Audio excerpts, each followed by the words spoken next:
Welcome to LOA Today. I'm Walt Eason here with Louis D'Souza and Amy Blackford. And this is your daily dose of happy. We are so happy you decided to join us today. And we're happy to have Amy back. It's been a few weeks since she was able to last join us, but she's got her smile on. She's got her joy on. You can just see it in her face today. And it's good to see you back. I'm really excited to be back. It's been a wonderful few weeks and filled with lots of contrast. Lots of contrast. Yes. Well, that's a good thing, I believe. You know, it is. It makes me appreciate the good. There's been all sorts of things going on as it has been for everyone, I'm sure. I think it's called living, isn't it? Yeah, it's called life. Yeah. Well, speaking of living, we've also been getting some real good life out of our listeners, including Deborah, who, of course, Deborah's actually become one of our #1 email writers. She likes to, I think probably is #1 right now in terms of the most emails that get sent in. As well. Content, yeah. She's like content creator, right? And she sent us, Louis, a message about last week's show. And she also gave us another email suggesting something about today's show. And so I think we got plenty to talk about in addition to the fact that Amy has a topic for us. So we may not get this all into an hour. and Louis got something too. Okay, so we got to turn the clock on here. Okay, time it. Make sure we don't go over time. No, I'm just kidding. But yeah, I just wanted to read, first of all, what she had written to us about last week's show, because I know you'd be interested in this. She said, first of all, she loved your story about how you found your Kung Fu instructor. And talk about when the student is ready, the teacher will appear. She said it was reminiscent of the Carlos Castaneda books, or The Key of the Peaceful Warrior. Yes. I love his books. Me too. Yeah. She said, I guess he really taught him all he needed to know in that first lesson, when you receive a blow, getting your eyes back on the target. So when you invite contrast, put your focus exclusively on the direction that you want to go, on the opposite end of the stick, as Abraham might say. And there's nothing to be gained in dwelling on the blow you received, but everything to be gained in focusing on the other end of the stick, the direction that you really want to go in. Or at least that's how I interpreted it, she said. And though the discussion I felt was slightly into the realms of navel gazing with the unique or not aspect, we spent a little time on the word unique. As ever, it turned into another insightful and helpful discussion. So many thanks to the both of you. And the punishment discussion brought to mind the subject of restorative justice, which used to interest me greatly. Definitely a step in the right direction within the present societal constraints. So I definitely agree there. Yes. Okay. So there's what she said about last week's show. And then she sent in another email today about a topic that I've addressed a few times here on the show because it's something that I've experienced, aphantasia. And she says, have just joined a writers group and someone brought up the subject of aphantasia, the inability to form a mental image. And I'm pretty sure this is something I heard you allude to. A few years ago, well, actually, yeah, more recently than that, but sure, a few years ago, I probably brought it up then. She says, this has really sparked an interest in me as it's something that I've always had too. I'm able to conjure an extremely vague picture, but if I try to focus on it, it sort of slips off the page, melts away. It's extremely vague anyway, almost to the point that it's barely there. In fact, I'm not even sure that the image is there at all, or if it's just that I know what it looks like, if that makes any sense. Anyway, it makes sense to me, Deborah. I totally buy into what you're saying. She says, I certainly don't consider it as a negative attribute, but it has made me ponder a lot about how it affects our perception of the world, as we are all creating our realities. It's all in the perception, and evidently ours is very different to most. I just read that only about 3% of the population perceive, or don't, in this way. So many possible repercussions. I see why words have been huge for me and have also attached such great importance to them. And what I've read so far about this, which admittedly isn't much, people aren't talking about the feeling aspect of those who don't clearly see images in their mind's eye. Boy, I agree with that. For me, that's massive. When, for example, Abraham talks about conjuring up a feeling of joy, boom, I'm right there. I wonder if we actually feel things more intensely as a result of this attribute. Don't want to say condition. If we can't picture something, we naturally turn our attention to how it feels to us. Anyway, I just thought it might possibly be an area of interest for discussion, or not.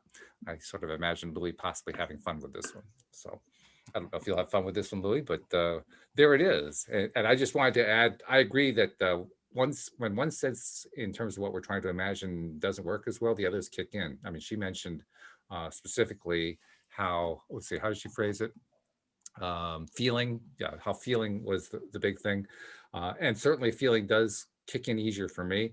For me, sound is big. Sound is really, really big. Touch is big too. So I can pretty easily imagine touching something or being touched. And I can pretty easily imagine hearing something or even generating a sound of my own. In fact, I'm one of those people who can, hear like a symphony in my mind. I can hear all the instruments individually. I can pick out the clarinet from the trombone, from the violin. But ask me to visualize a picture of a person walking in a park, I'm really in trouble at that point. So My great that's my grandmother was experience. blind by the time she was 30. Oh And I my, used wow. to ask her as a child, I couldn't imagine not being able to see because I was such a visual person, being an Mm, artist, even being a writer. One thing that intrigued me as a child was I could literally, as I was reading, it was like seeing a movie in my mind. So it would just suck me right into the story. And it really, I don't want to say it traumatized me as a child, knowing that my great grandmother couldn't see, but it was something that I was constantly inquisitive about. How do you cope with this? What is this like? And she told me, quite frankly, that it enhanced her other sensory input, like you're saying, sound, taste, touch. And so she was more acutely aware of sounds, the way she would get around on her own, cook, clean. It was actually quite incredible. So her mhm. sight started going by the time she was 20. So she Wow. was born, she was able to see. And Right. then it slowly was gone. By the time she was 35, it was completely gone. And so she did know the difference, but so she could compare it. It's not like somebody that's just born without Mm. sight. So she said, as the years went on, she just noticed it first started with sound and her sense of touch, because that was how she would get around, was sound and touch. And the way things echoed off of each other, the feel of certain, the wallpaper versus the wood paneling, the carpet, transitioning to tile. So this was her way of kind of acclimating herself to wherever she was. So I do think that when one thing is taken away, definitely it is made up for in other areas. What do you think, Louis?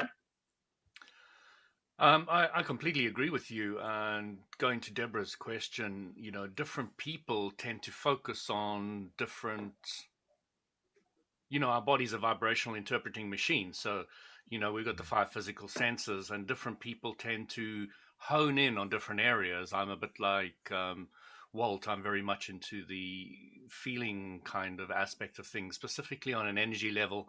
But I'm not 100% sure if that feeling on an energy level is to do with feeling in the fingertips. So I'm not 100% sure of that. One thing I'd love to have asked your grandmother would have been, because she had already had her sight and then lost it, was she still able to visualize in her mind as a tree or a scene that she had seen when she did have her eyesight? Was she still She able to? was, she was at first, it was my great grandmother, my nanny.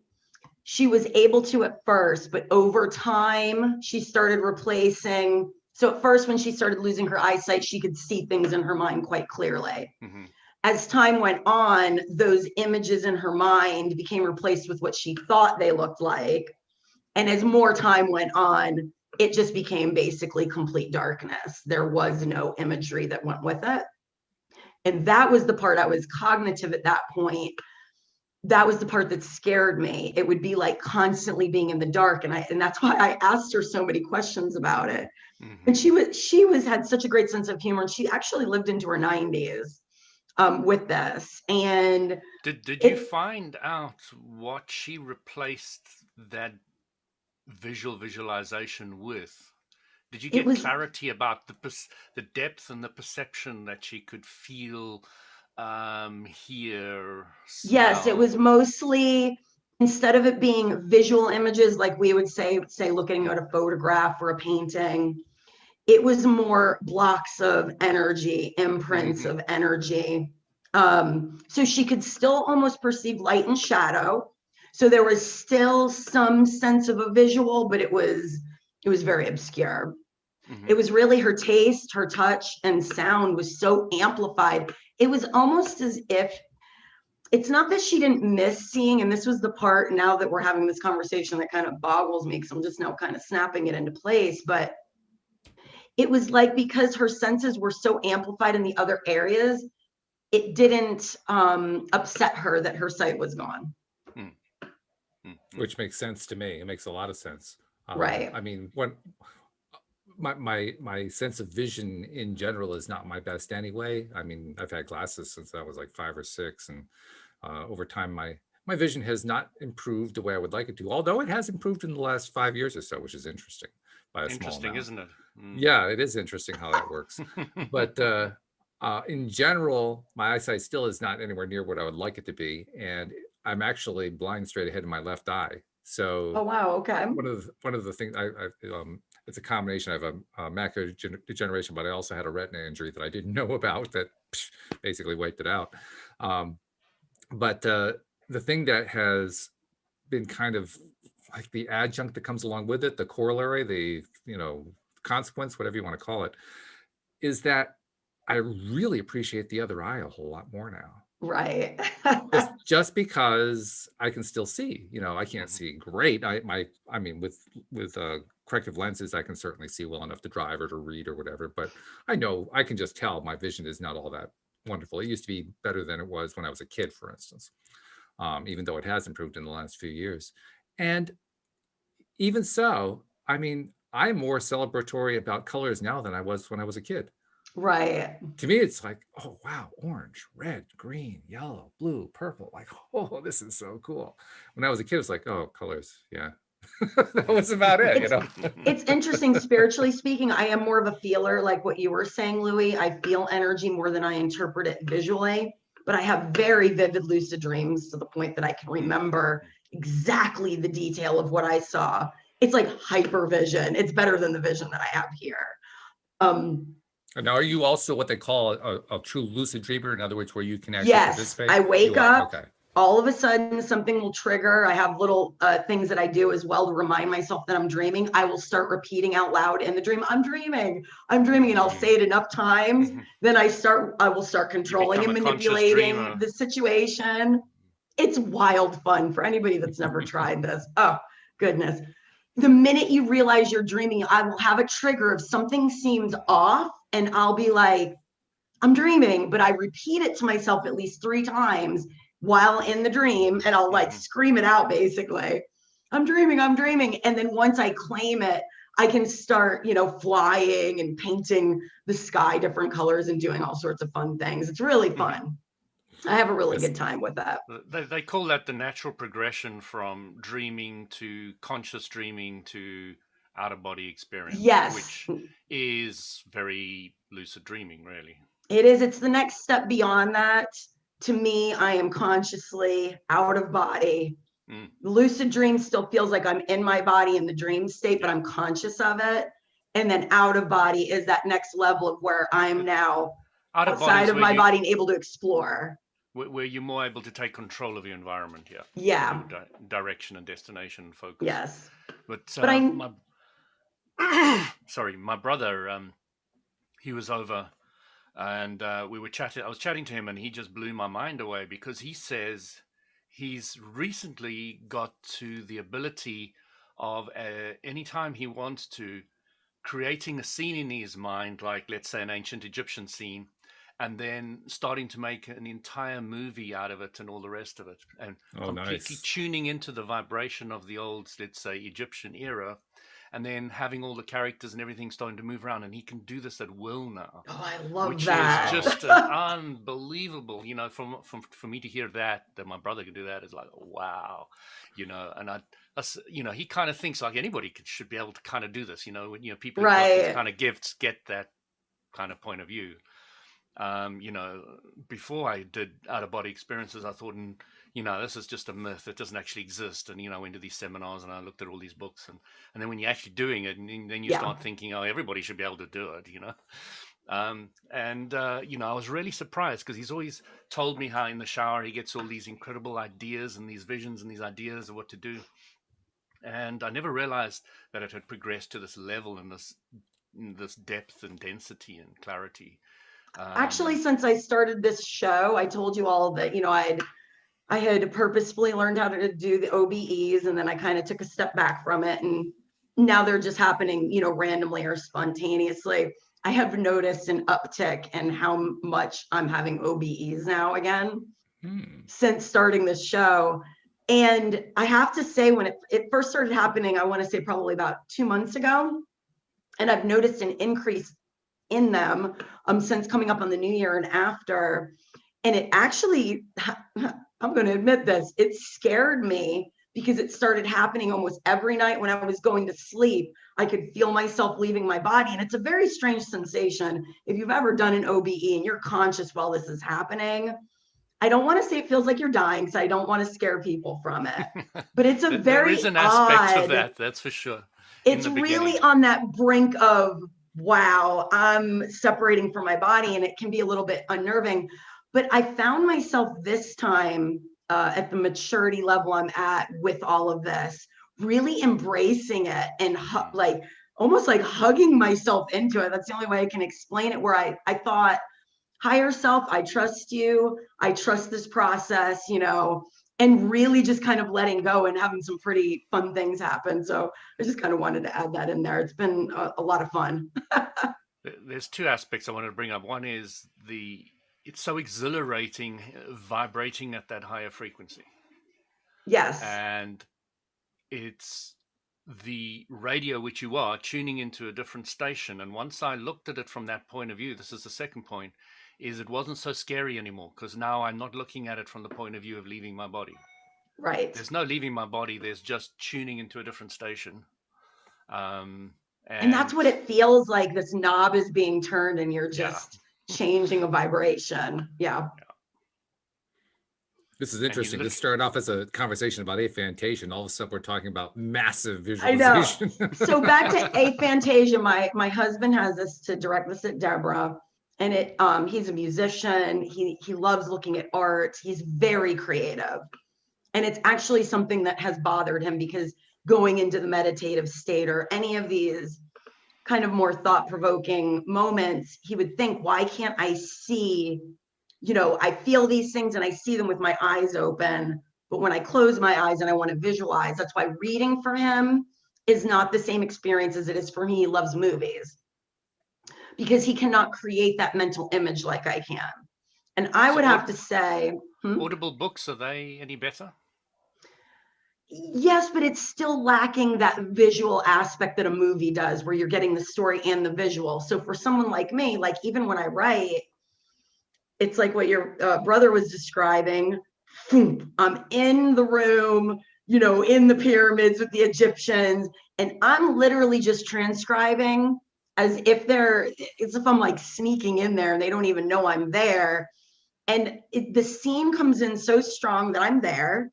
I transcribe it, and then when it fades out, I'm done writing. Sometimes that lasts for an hour. Sometimes it would last for 3.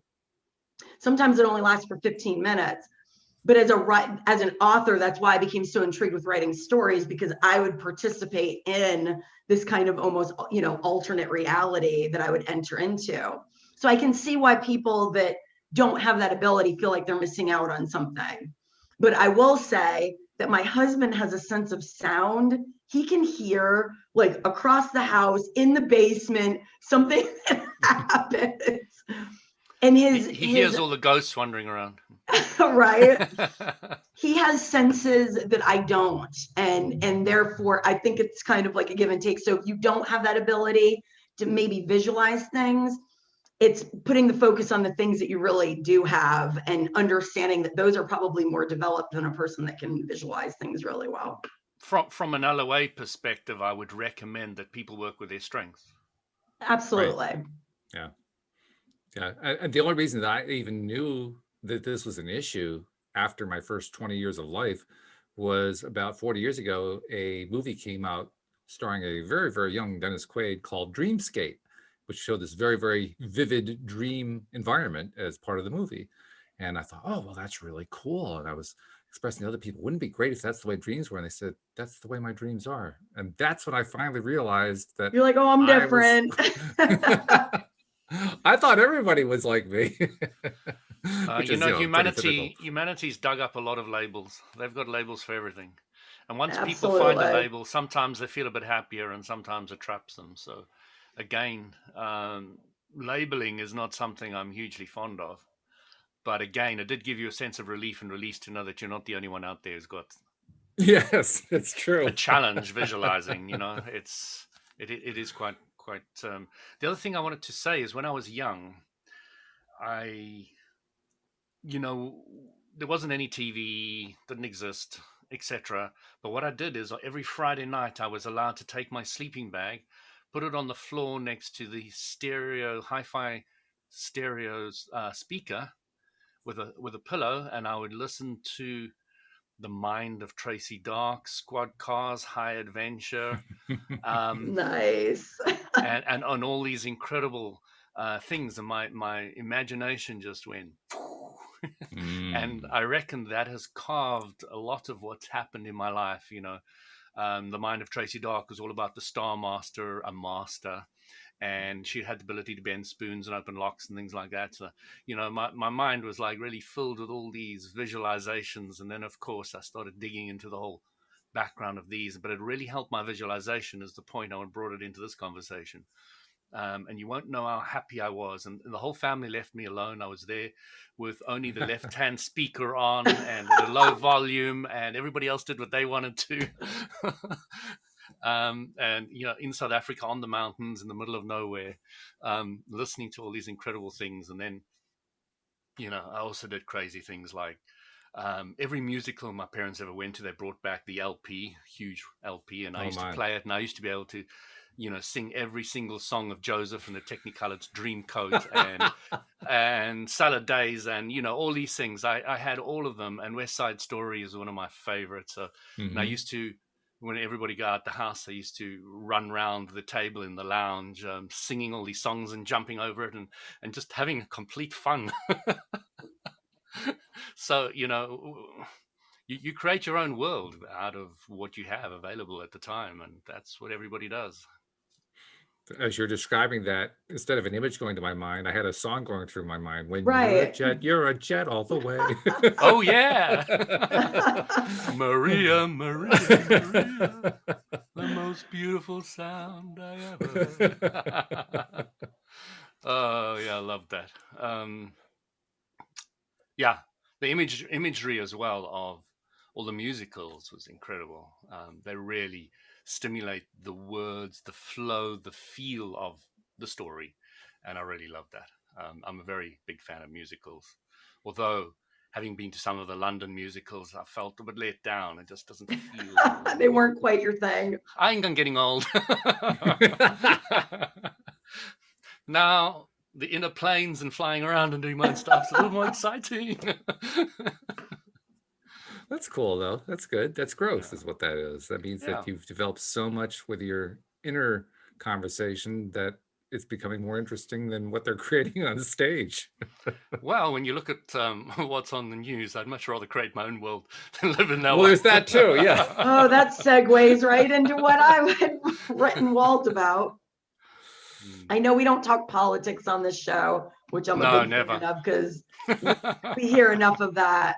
However, I did want to segue into just sending out, which I know we're already doing on this show with LOA today, but to our viewers, tensions, especially here in the States, are very high right now. Everyone knows why. We don't need to reiterate it. And I myself am finding, I don't want to say I'm getting drawn into it because I'm conscious of what I'm doing. I am participating in the dialogue to a certain extent. And here's the reason why. I feel like my perspective is a valid and needed one. And I feel like that I'm at a point in my own evolution and being able to play in the contrast, so to speak, that it doesn't consume me and take me over. With Yes. that said, I'm also noticing when it does start taking me over, meaning I'm now in there right fighting and participating in what I see as a huge global problem. It's not just in our country, it's with humans in general. And it's this lack of ability to accept that we can have different perspectives and respect that, instead of trying to force feed our perspective to others and get them to agree with us. To me, that is a very immature way of approaching communication. It's you trying to validate that your way is the right way, when at So the what end you're of the day, saying, it's just your perspective. so what you're saying is that everybody can have their own philosophy and idea of what's right and wrong. I am. It is No, just imagine everybody will go every which revolutionary. way. but I just wouldn't want to that be remind people of that right now. I think it's important. but wouldn't that be, like something horrible like freedom? Yeah. Yeah, yeah. Freedom, freedom of expression, humans kind of working together towards a greater good. And I know I'm being playful about it because there needs to be a playfulness to help balance us out. So that's what I want to recommend, and the way that I've been finding my balance. Find You the know what's humor, fascinating? people. Quit taking this stuff so damn seriously. Yeah, It is right. serious, It's but at easy the to same do. time, is it? It's kind of like, just take a deep breath and remember that there is more good in this world than there is bad. And the more you focus on the bad, guess what? What's going to happen, Louie? In your own world, you're gonna bring more of it to you. There we go. That's the basics of LOA, Yeah. law of attraction. It really works, folks. So the more you focus on the negative in people and the people you don't agree with, and this is wrong and this and that, that's the more of that you're going to experience. And it's going to be a self-perpetuating downward spiral. And I think we're kind of at that crossroads right now. Is I just want to encourage our audience, our viewers, our listeners, to really start taking control of that, because you could get really sucked down in this time of very high contrast, very polarized. I don't want to diminish that, but you can play in it, you can have fun with it, you can participate in it, and you can also thrive within it. I'm always thinking that the listeners that are listening to this are already kind of there, but to expand it, if they keep their focus and their clarity, they can help the others around them. And Yes. so it is a ripple effect that goes out and out. It's like just putting one drop in the water. Just That's what I want to encourage, because there can be an escapism where it's like, hey, I know better. I'm not going to participate in this because I don't want it messing with my vibe. I decided I feel like I'm prepared to be able to interject when I feel called to, and only when I feel called to. And I don't want to say risk my own vibration getting thrown off, but I know how to have my go into feelings of anger, whatever, reactionary stuff, and then pull myself out of it for the greater good. I feel like when I feel called to interject, I want to be able to do so. And I would like to encourage others that are practicing LOA today, instead of just retreating, we need more people that are willing to add into this dialogue in a positive way to kind of balance it out a little bit. I'm calling all of you word warriors. Yeah. And you'll only be able to do that when you've built your own confidence up. You really have to. You really have to. You need like to have I said, that I'm calling solid myself base, out here. clear understanding. I have my own moments where I can feel it sinking its teeth into me. And I'm like, okay, balance it back out. You're not going to do yourself or turn around, go the other way here. So yeah, it does. It takes some practice. That's for sure. You hit the key word too when you said vibe. Yeah. I mean, that's the really cool part. It's not like we have, especially in a high contrast, high polarity time, it's not like we have to really reach very far to figure out when we've gone too far. It doesn't feel good. We've gone too far. Yeah. It's really straightforward. When I'm on there arguing on Facebook with people that have completely opposite opinions, I'm wasting my energy.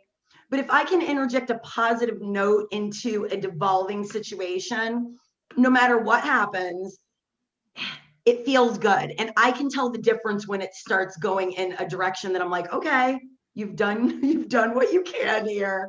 Now step away. You know what's fascinating to me is the fact that at the beginning I said I had a topic that I wanted to bring up, and of course the topic was freedom. Yes. And you brought it up right in the middle. It's like perfect. Perfect. Cool. There's so much I can say about freedom. Yeah.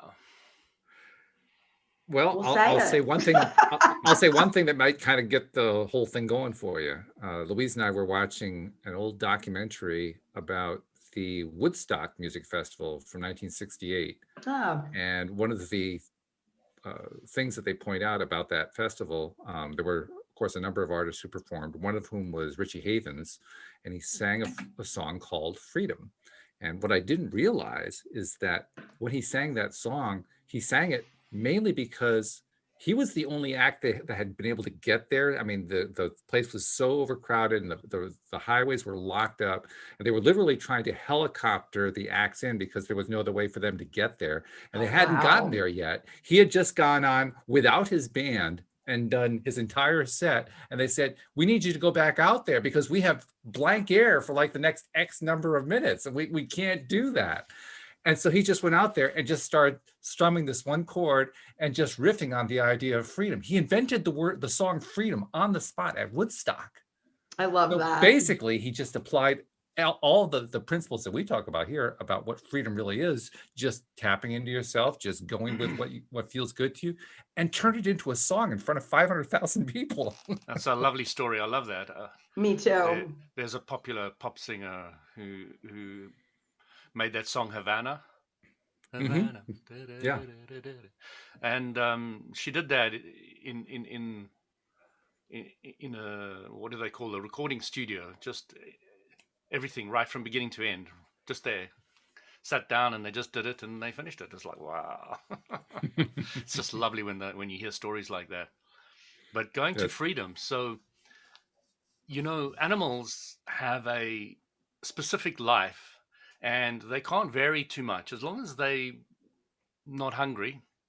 They're relatively peaceful, and they have a beginning and an end, and they don't change too much or morph too much or do too much. A bird only tweets one type of song that bird does, etc. And there's a very fixed limit, and most of the time, as long as they've got some food and shelter, then they're They're at peaceful. And peace. and humans now are the pinnacle of the expansion here, and they have the ability to go and create so much stuff, and it's like almost infinite. I mean, we can have as many songs or variations as we ever dreamed of. There's pretty much no limit to almost any aspect, and the one thing humans have always desired, no matter what culture, is freedom. And freedom is a real base thing.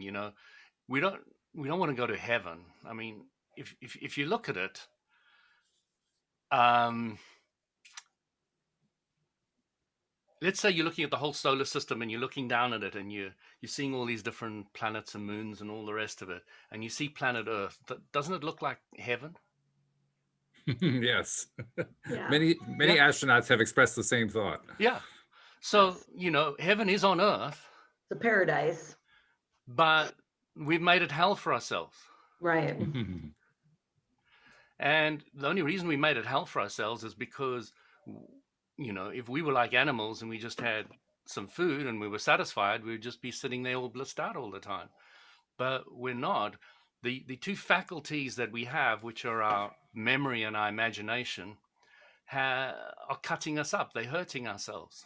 We're hurting ourselves all the time with our minds because we haven't been taught how to use them correctly, how to focus on Yeah, what we I want or agree what we with don't that. want, and all the rest of it. So, if you want to look at what we're doing here at the moment from the point of view is, if we went to heaven, we would probably turn it into hell. Right. We'd Because mess it up big we'd time. take our vibration with us, so we understand that from an LOA perspective now. um, and you know we've got this whole religion and gods and all the rest of it, but there's one thing all humanity will agree on is we would like more freedom. We want more expansion, which is what freedom really means. And that's what Abram says. We're here to expand. We expand ourselves and the universe. And so we've got this whole expansion thing going on in us. And that is the prime thing. If we went out there and just focused on rather expanding and just expanding ourselves and letting the ripple effects take care of themselves, that is what's going to really help us. That's where we're going. We always want more freedom.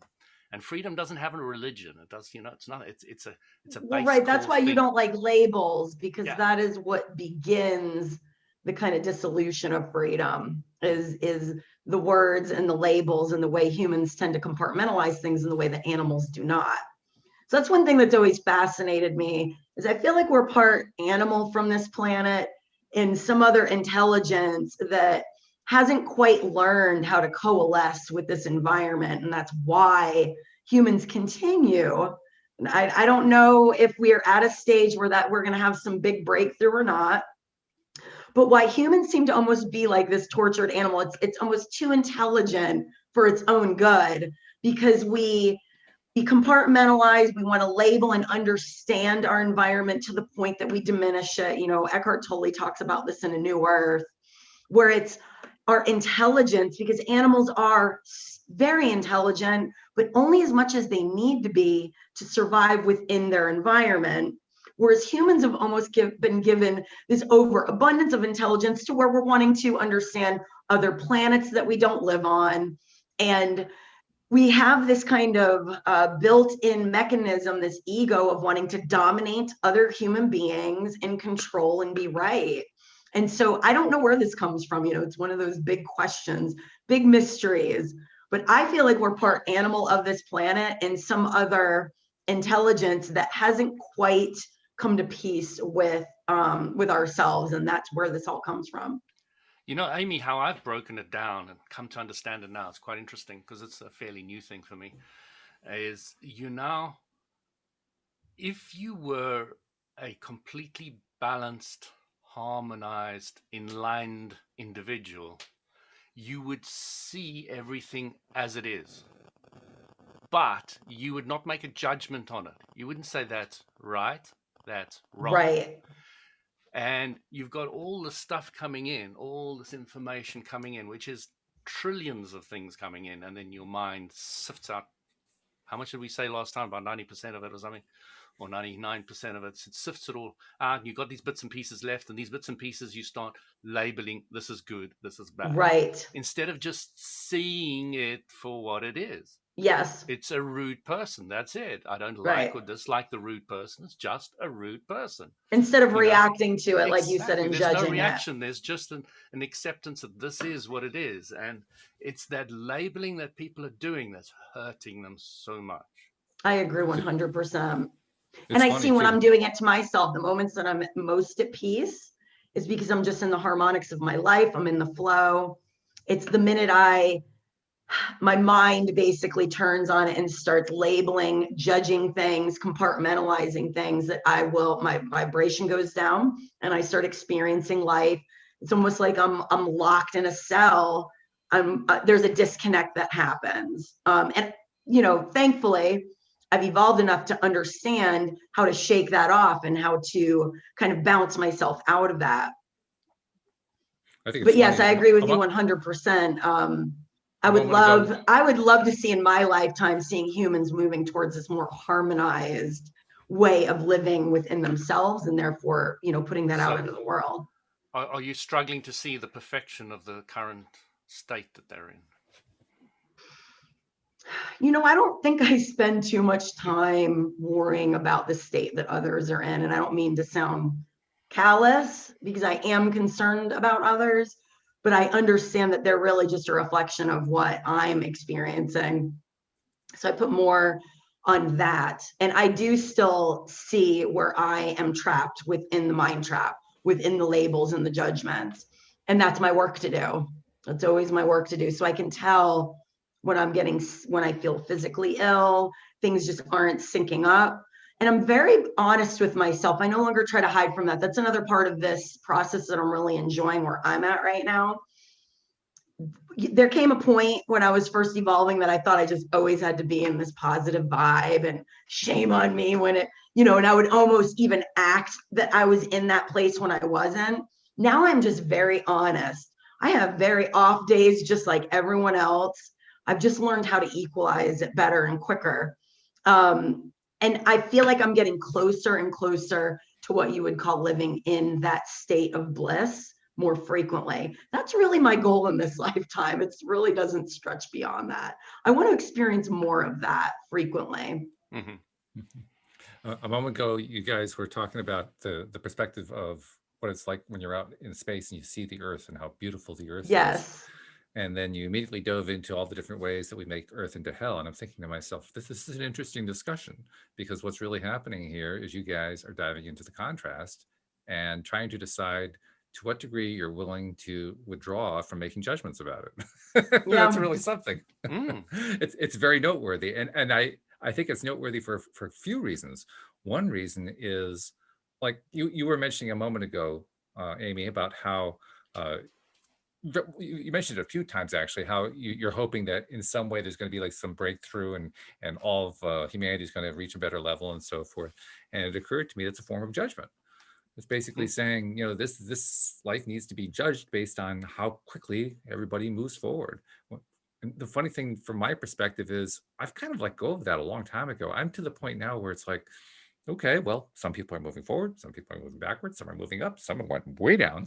It's like all over the place. I really love that. That's a great way to look at it. Maybe what I'm actually saying, when I say that, in relation to what I just said, is that if I see the world more coalesce, that's actually just a reflection of that's where my vibration, my dial is now set. Yeah, sure. And so that's what I'm going to see reflected back at me. So it's really not about seeing the world in that state. It's more, that's the world I'll be occupying when I'm in that state more frequently. It's a completely different way of looking at it. But yes, I love that you pointed that out. It's also tying into what Louise and I have talked about a lot, because obviously we've experienced the same kind of stuff you were talking about, the vibe of the times and so forth. And there have been a few times lately where she just needed to have me sit down with her and reassure her everything's going to be okay. We're going to come through this stuff all right, which I was very easily able to tell her. But as we were going through that process, and we've gone through it a few times in the last few weeks, it was really occurring to me, wow, there are a lot of different ways we buy into this stuff with this judging thing. Yeah. Things that I didn't, ways that I didn't really appreciate before, just how far we're willing to go to judge stuff. And then, like you say, Louis, we kind of cut ourselves up in the process, because the more that we judge, the more painful it becomes. I mean, who is it? It's so true. Is it Tully? I don't know if it's Tolle or somebody else. Who is it who refers to the human body as the pain body? That's Eckhart Tolle. Yeah. Is that Tolle? Yeah. Yes. And I remember the first time I read that, I said, really? That's your view of the human body? It's pain? Holy cow. Well, he's whoa. That really, I really loved that book for his explanation coming from a psychologist perspective. The pain body is its own entity. The way that he explains it is the pain body is all of your negative judgments, experiences stored within the body that takes a person over. So when you get triggered or you react, you're not actually dealing with the person, you're dealing with this. He described it as an entity, basically, that takes you over, that has its own, and it feeds off of your pain. So the more judgment, the more pain you feed it, it gives it strength. So his solution to this is you basically are never going to get rid of your pain body, but you can make it weak by not feeding it so much, so that it kind of stays in check a little bit better. I think it's a really interesting way of interesting perspective or analogy for this thing that does take us over, because you can see it happen to people where they just get triggered and they shift, and it's like you're not even dealing with them really anymore. You're dealing with that part of them. Well, I mean, if you find it useful and interesting, then great. I guess from my perspective is, at the moment that I'm thinking about somebody as reacting from a pain body, like they've gone into this other zone thing, to me that smacks of, well, now they no longer have any control. Now it's, they're just in pure reaction mode, and anything that's coming out is beyond their ability to have any say over.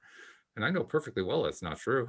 Perfectly well it's not true. So absolutely. So when I think about this concept of defining the way human psychology works in terms of this pain body, I think to myself, so we're going to define psychology in terms of things being outside of our control. Isn't that No, I like can not see what your take on psychology that is for for? sure. I thought Right. psychology was for understanding how we maintain and gain control over our environment, not how we lose it. Maybe I'm Right. missing I something would here. like to take Eckhart Tolle's description and put it into Abraham Hicks language or Alohabad Okay. language.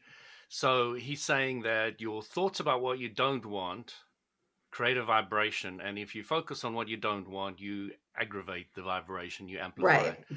And if you focus on what you do want, your what you don't want becomes smaller because you're not putting focus on it, and the law of attraction expands what you do want, etc., where you place your focus. So that's what he's saying, but in a very convoluted way that the scientists and psychologists would probably appreciate. That's all I'm seeing that he's doing.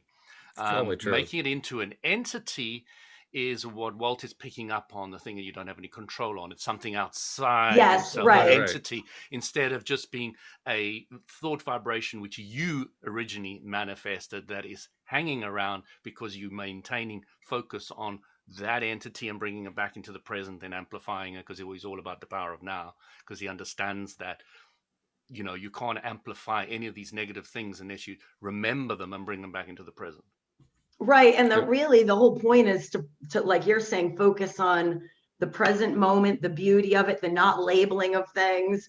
But it is interesting to hear so many different, whether they're psychologists, scientists, spiritual teachers, everyone's kind of different perspective on Oh yeah. what is happening here. That's why I love to read so many different books.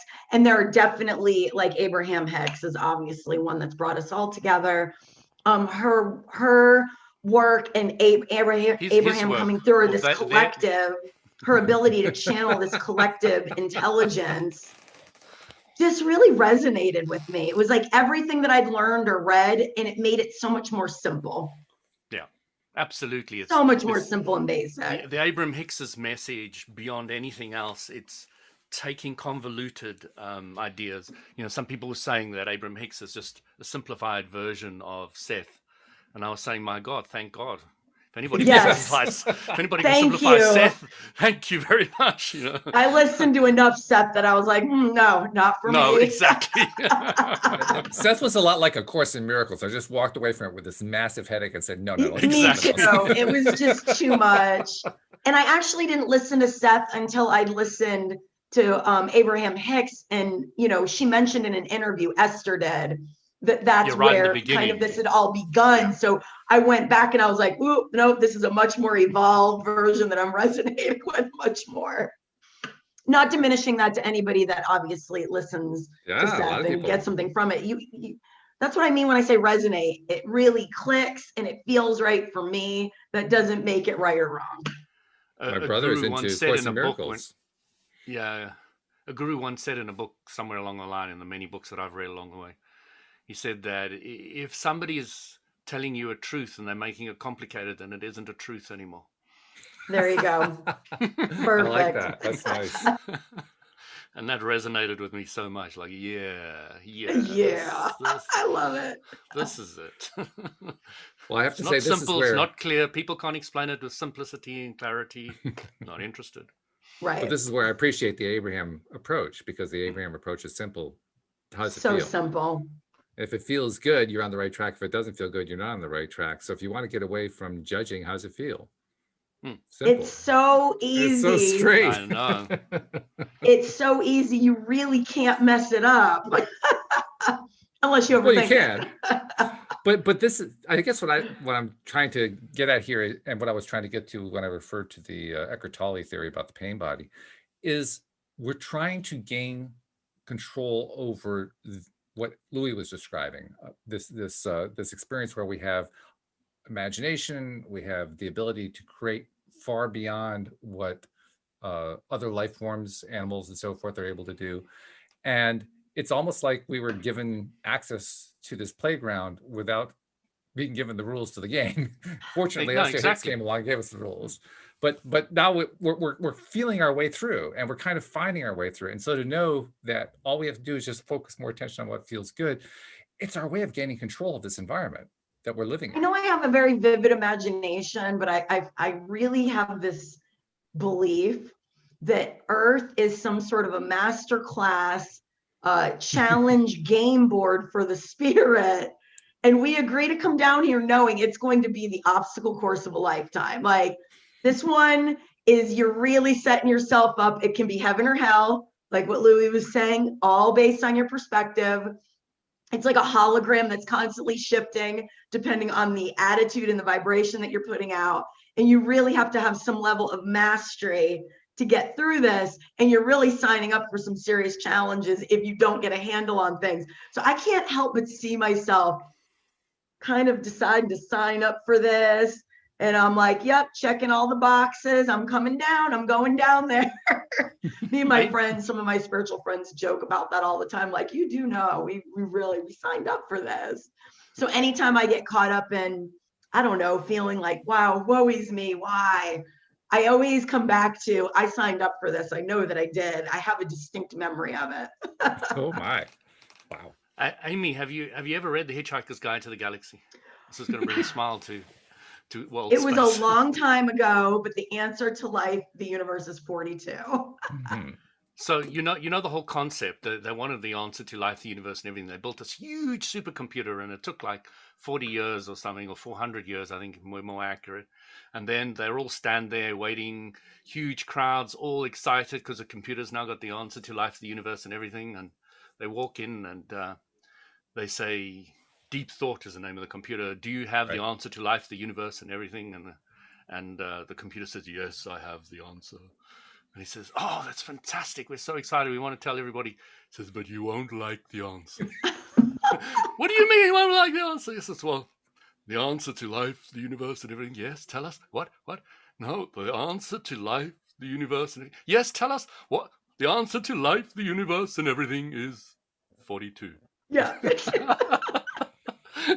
And they are totally confused. "The What does that problem mean?" is you need to ask the right question. So we'll have to build another supercomputer to find out the answer to the question of what is life, the universe, and everything."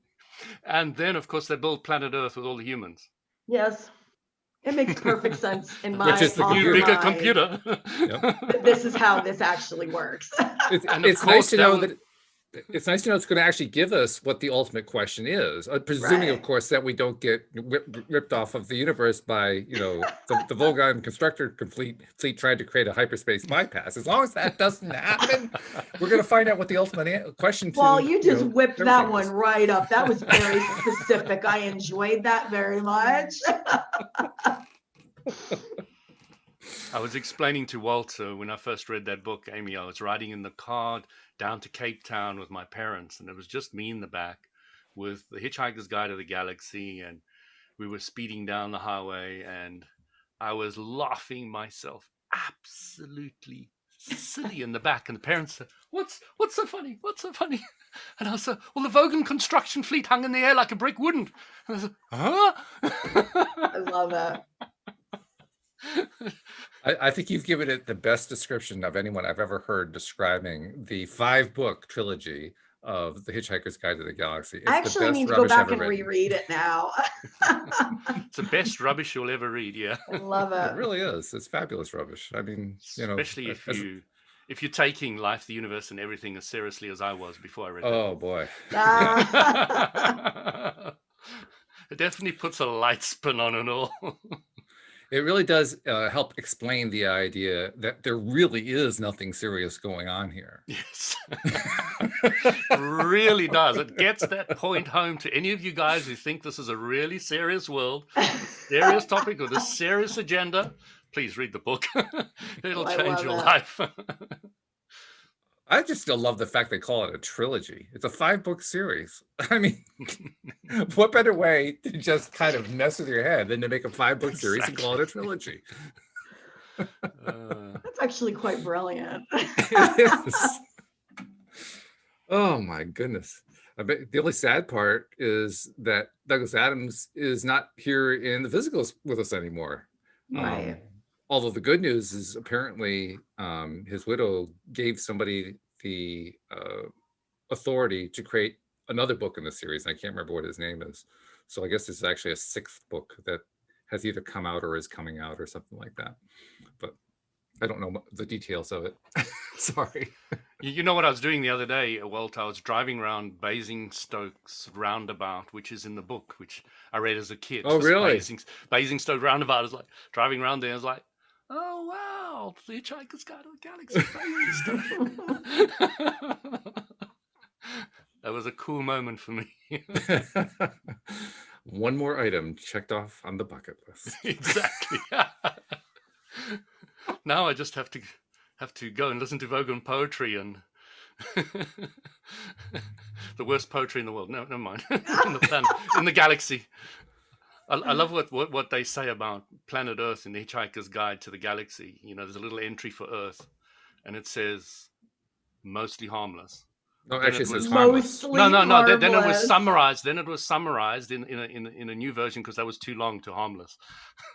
That's right. That's right. Yep. Well, it was nice of them to actually add that, second modifier. Yeah, at least That there's was some good. reference to Earth on it. Yeah. I love that. In fact, to add the word mostly, it almost sounds like we're half dangerous. It's like, To who? Ourselves?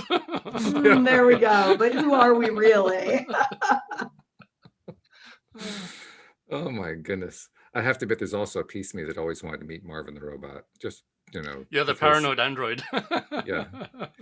I mean, just I got most the depressed brain the robot. size of a planet, and they asked me to make tea. Required reading before our next LOA today on Monday. The Hitchhiker's Guide to the Universe. Meanwhile, half the audience is saying, what? Yes. If you don't So get now it, that we read have- the book. Yeah, exactly. So now that everybody is totally confused, I figured this is a good time to kind of introduce, a little promo message, because, what better time to do it than when there's like that, massive dissonance going on in the mind. So for those of you who have questions in mind that you'd like to ask us, such as what is the ultimate question to life, the universe, and everything, that's what the LOA Today app is for, to send in those questions. And you can actually address them to Louie or to Amy or to me or to any of our other co-hosts. And when you do, it works just like what happened when Deborah sent her email in.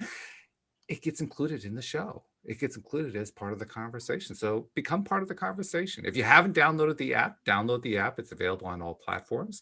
And once you do have it, take advantage of the fact that there is that form in there. It's in the goodies section of the app. And, send in your question or send in your comments, send in your contribution to the conversation, because we like it when you contribute. It makes it fun. I mean, it makes it so much more interesting. And plus, it's great to find out what it is that's resonating with the listeners. So yeah, do it. Oh, by the way, check us out on YouTube too. Hit the subscribe button there too. Thanks for But those anyway, questions and comments, Deborah. Yes, I love them. Yes, absolutely. Fabulous. And we also love the fact that Amy's back. So thank you for coming back, Yay. Amy. Yeah. Yeah. I mean, it's been 3 weeks, something like that. But Yeah, it's been 2 weeks, and then I was off for a few weeks, and things have been, but it's always wonderful. I love all of our conversations when we have them. well, it's not like you're raising the vibe because the vibe is already high, but you're just Right. reinforcing the vibe at a really nice high level. Just I adds like to that. it. Yeah. No, No, it's good. there's a complete difference in vibe when Amy's on the show. It's the combination of three people. They often say in meetings and spiritual groups and all the rest. Yes, If three of you or more meet in the name of Trinity. Christ. There's something about the third person. But it is true. I agree. Really does make a difference. I love it. Well, it makes a difference here. I can say that for sure. I know that Wonderful. because it's just everything just goes wild, crazy. I mean, you Yes. start off with aphantasia, you end up with lucid dreaming. It was a really fun conversation and thought-provoking one. I really do appreciate Deborah's question and would encourage our other listeners to definitely submit them and be a part of the conversation. Absolutely. Absolutely. And thank you guys also for the topics you brought in, because they added beautifully, really talking about freedom. Yeah, I mean, that's really the basis of it. And I think it's also good to bring in what you brought in, Amy, about, we're dealing with all this outside stuff. It's a good reminder that, we need to go back inside and just not worry too much about the stuff too much. So Yes. thanks for bringing that stuff up. So thank you guys. Thank you, live streamers who have been listening very quietly, but patiently and enjoyably. And thank you to all of our podcast listeners as well. We'll see you all next time here on LOA Today. Goodbye, everybody. Carpe diem. Bye, everyone.